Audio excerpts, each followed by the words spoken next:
Budget इजाद किया गया है जिसमें लगभग इस देश का हर वर्ग निराश हुआ है, मात्र दो व्यक्तियों को छोड़ के, नीतीश कुमार और चंद्रबाबू नायडू। मैं पूछना चाहता हूं कि वो राज्य जिन्होंने अभूतपूर्व समर्थन भाजपा को दिया, अपने राज्यों की लगभग सारी सीटें दे दी, जैसे कि दिल्ली है, गुजरात है, उड़ीसा है, हिमाचल प्रदेश है, झारखंड, छत्तीसगढ़ है, मध्य प्रदेश है, इन राज्यों को क्या मिला इस बजट में? इन राज्यों को कुछ नहीं मिला।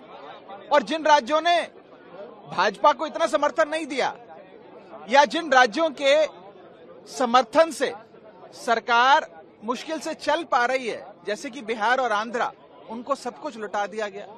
तो इससे तो यही सार मिलता है कि जो राज्य भाजपा को कम वोट देता है उसे ज्यादा दिया जाएगा, तो आगे के लिए सीख ले लीजिए। और दूसरी चीज, जहां तक एक आम नागरिक की बात है, इसमें कोई दो राय नहीं है, आपका इकोनॉमिक सर्वे भी, सीएमआई की रिपोर्ट भी, और जितने भी ये एजेंसीज हैं, इनकी जो भी सालाना रिपोर्ट्स आती हैं, साफ बताती हैं कि इस देश में आय तो बढ़ नहीं रही, लेकिन महंगाई बढ़ती जा रही है। अगर आय महंगाई के अनुसार नहीं बढ़ेगी तो इस देश का हर नागरिक एक महीने से गरीब होता जा रहा है। और उसके ऊपर निवेश करने वाली जो एक बहुत बड़ी तादाद थी इस देश में, उसको लाचारी के कागार पे लाकर सरकार ने खड़ा कर दिया, जिसमें सबसे बड़ा, मैं कहूंगा, बॉडी ब्लो इस देश के इन्वेस्टर्स को दिया गया है, वो है इंडेक्सेशन की। जो लाभ आपको दिया जाता था वो आपसे छीन लिया।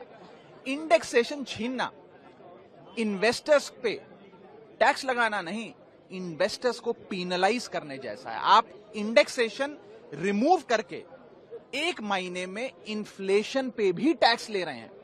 यानी कि आज तक आप खाने की कोई वस्तु खरीदें, कोई सुविधा खरीदें या इनकम कमाएं, उस पर तो टैक्स देते थे।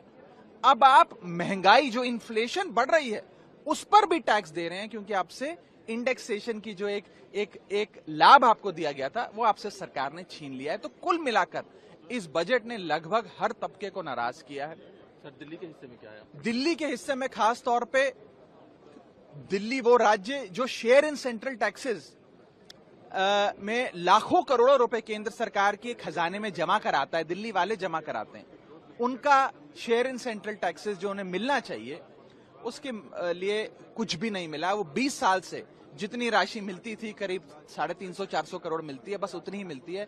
एक फूटी कौड़ी का भी इजाफा उसमें नहीं किया गया। और एक प्रकार से पक्षपात तमाम राज्यों में किया गया है, दुर्भाग्यपूर्ण है। और मुझे लगता है कि शायद ही कोई ऐसा बजट होगा इस देश के इतिहास में जिसने लगभग सबको निराश किया हो। और यहां तक कि अगर आप भारतीय जनता पार्टी की समर्थकों से बात करें, इंटरनेट पे देखें या इंटरनेट के अलावा भी सड़क चलते भाजपा के समर्थकों से बात करें, वो सब भी इस बजट से निराश हुए हैं। मुझे लगता है कि कुछ जो पीनलाइजिंग प्रोविजंस इस बजट के माध्यम से लाए गए हैं, जिस प्रकार से इंडेक्सेशन समाप्त किया गया है, कैपिटल गेन्स पे टैक्स बढ़ाए गए हैं, एटसेट्रा, इनको समाप्त करना